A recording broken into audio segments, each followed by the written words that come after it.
കഴിഞ്ഞ സർക്കാരിന്റെ ഭരണകാലത്ത് ഇസ്ലാമിനെയും ഇസ്ലാമിക സംസ്കാരത്തെയും പരിചയപ്പെടുത്താനായി ടൂറിസം വകുപ്പിന്റെ മേൽനോട്ടത്തിൽ വകുപ്പ് മന്ത്രിയായിരുന്ന PA മുഹമ്മദ് റിയാസ് കോടിക്കണക്കിന് രൂപ ചെലവഴിച്ചു എന്ന തരത്തിൽ ചില നിക്ഷിപ്ത കേന്ദ്രങ്ങളിൽ നിന്ന് ശക്തമായ വ്യാജ ആരോപണങ്ങൾ പ്രചരിപ്പിക്കപ്പെടുന്നുണ്ട്.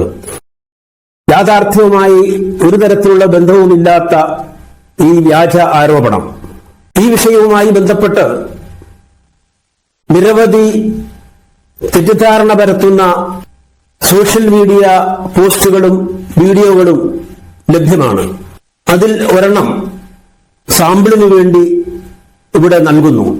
കേരളത്തിലെ ഇസ്ലാമിന്റെ ചരിത്രം പറയുന്ന മൈക്രോ സൈറ്റ് ഇസ്ലാമിൻ കേരളയ്ക്ക് ഖജനാവിൽ നിന്ന് ടൂറിസം വകുപ്പ് മന്ത്രി മുഹമ്മദ് റിയാസ് അനുവദിച്ചത് 93.8 ലക്ഷം രൂപ. ടൂറിസത്തിന്റെ മറവിൽ ഇസ്ലാം മത പ്രചാരണത്തിന് അനുവദിച്ചിരിക്കുന്ന തുകയാണ് ഈ 93.8 ലക്ഷം രൂപ. കേരളത്തിലേക്ക് വരുന്ന വിനോദസഞ്ചാരികൾക്ക് ഇസ്ലാം എന്താണെന്ന് മനസ്സിലാക്കാനാണ് ഈ നടപടിയെന്നാണ് റിയാസിന്റെ വിശദീകരണം. അങ്ങനെയാണെങ്കിൽ കേരളത്തിലേക്ക് വരുന്ന വിനോദസഞ്ചാരികൾക്ക് മറ്റു മതത്തെക്കുറിച്ചും അറിവുണ്ടാക്കി കൊടുക്കേണ്ടതും സർക്കാരിന്റെ കടമയല്ലേ? യഥാർത്ഥത്തിൽ ഏതെങ്കിലും ഒരു പ്രത്യേക മതവുമായി ബന്ധപ്പെട്ട് കേരള ടൂറിസം വകുപ്പ് ഒരു പദ്ധതിയും ആവിഷ്കരിച്ചിട്ടില്ല. മറിച്ച് കേരള ടൂറിസം പ്രൊമോഷന്റെ ഭാഗമായി നിരവധി പദ്ധതികൾ നടപ്പിലാക്കിയിട്ടുണ്ട്.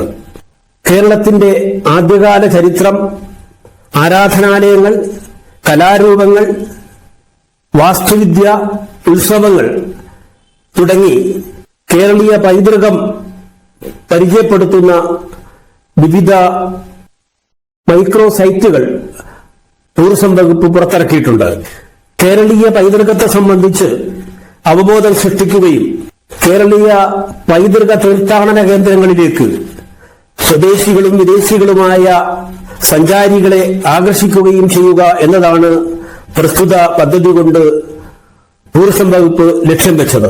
ഒരു മതത്തോടും പ്രത്യേകം വിവേചനം കൽപ്പിക്കാതെ, ഒരു മതത്തെയും മാറ്റി നിർത്താതെ കേരളത്തിലെ എല്ലാ മതങ്ങളെയും അർഹിക്കുന്ന പ്രാധാന്യത്തോടുകൂടി പരിചയപ്പെടുത്തുന്നതാണ് പ്രസ്തുത സൈറ്റുകൾ.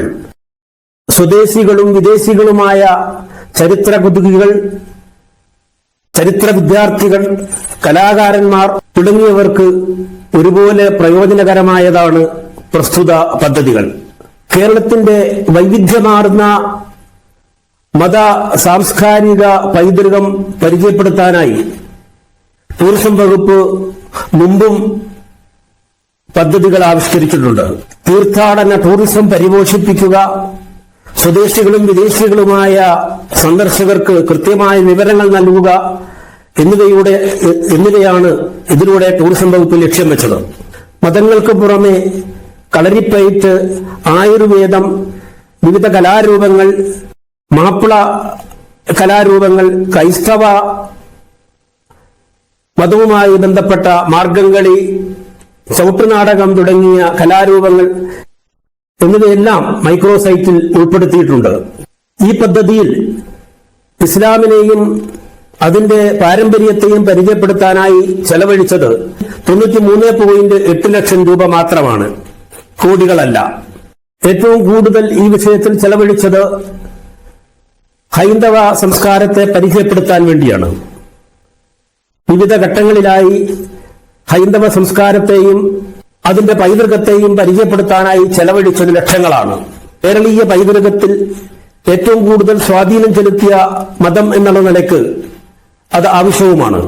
ശബരിമലയുമായി ബന്ധപ്പെട്ട പദ്ധതിയുടെ നവീകരണത്തിന് മാത്രമായി 61.36 ലക്ഷമാണ്.